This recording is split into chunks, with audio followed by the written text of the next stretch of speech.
السلام علیکم ورحمۃ اللہ وبرکاتہ۔ بسم اللہ الرحمن الرحیم۔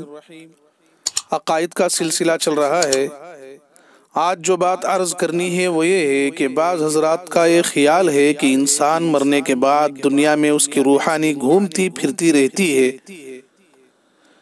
فلاں جگہ اس کی روحانی آئی تھی، حاضر ہوئی تھی، اس طرح کی باتیں بعض لوگوں میں مشہور ہیں۔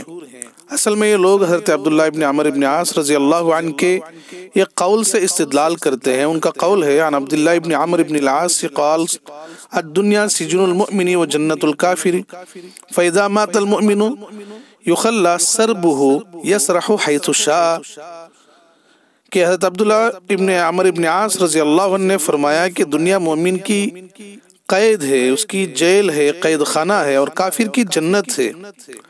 پس جب مومن مرتا ہے تو وہ آزاد ہو جاتا ہے اور جہاں چاہتا ہے گھومتا ہے، یہ قول ہے۔ تو اس میں جہاں چاہتا ہے گھومتا ہے کہ جو بات ہے اسے لے کر وہ یوں کہتے ہیں کہ اس کی روحانی جہاں چاہتی ہے دنیا میں گھومتی رہتی ہے۔ لیکن اس قول کے اندر تین باتیں ہیں جو سوچنے کی ہیں، سمجھنے کی ہیں۔ پہلی بات تو یہ ہے کہ یہ صحابی کا قول ہے۔ عقائد کے ثابت کرنے میں صحابی کا قول کافی نہیں ہے۔ دوسری بات یہ ہے کہ اس میں الدنیا سجن المؤمن ہے، کہ دنیا مومن کا قید خانہ ہے۔ جب مومن قید خانے سے چھٹکارا پا کر نکل گیا تو دوبارہ قید خانے میں کیوں آنا چاہے گا، دوبارہ قید خانے میں اسے کیوں چھوڑا جائے گا؟ مومن کو تو دنیا سے چھٹکارا دے دیا جائے گا اس کی موت سے۔ تیسری بات یہ ہے کہ حضرت جعفر شہید رضی اللہ عنہ کے بارے میں صاف صاف یہ بات موجود ہے کہ وہ جنت میں جہاں چاہتے ہیں اڑ کر چلے جاتے ہیں۔ تو اس لیے حضرت عبداللہ ابن عمر ابن عاص رضی اللہ عنہ کے قول کا مطلب یہ لیا جائے گا کہ جہاں چاہے جانے کا مطلب دنیا میں نہیں ہے بلکہ جنت میں ہے۔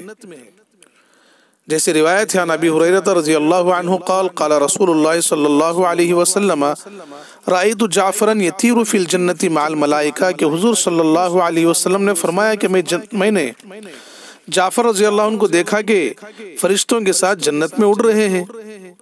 تو اس حدیث میں ہے کہ حضرت جعفر رضی اللہ عنہ جنت میں جہاں چاہتے ہیں پھرتے ہیں، اڑ رہے ہیں۔ تو عبداللہ ابن عمر ابن عاص رضی اللہ عنہ کے قول کا مطلب بھی یہی ہوگا کہ جنت میں ایمان والا جہاں چاہتا ہے اڑتا ہے پھرتا ہے۔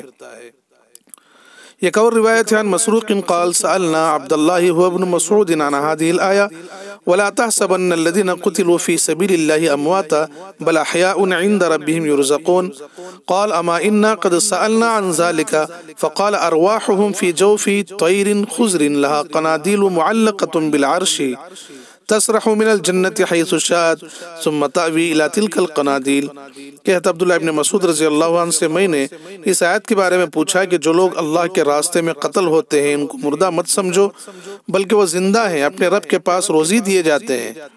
آیت کا یہ ترجمہ ہے۔ تو اس آیت کے بارے میں نے پوچھا تو حضرت عبداللہ ابن مسعود رضی اللہ عنہ نے فرمایا کہ میں نے اس آیت کے بارے میں حضور صلی اللہ علیہ وسلم سے پوچھا تھا تو حضور صلی اللہ علیہ وسلم نے فرمایا تھا کہ شہداء کی روحیں سبز یعنی ہرے پرندے کے پیٹ میں ہوتی ہیں، عرش کے نیچے ان کی قندیلیں لٹکی ہوتی ہیں، وہ جنت میں جہاں چاہتی ہیں چلی جاتی ہیں، پھر ان قندیلوں میں واپس آ جاتی ہیں۔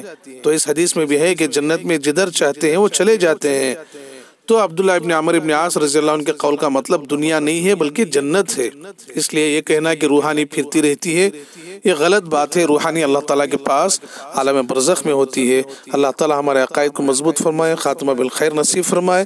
وآخر دعوانا ان الحمد للہ رب العالمین۔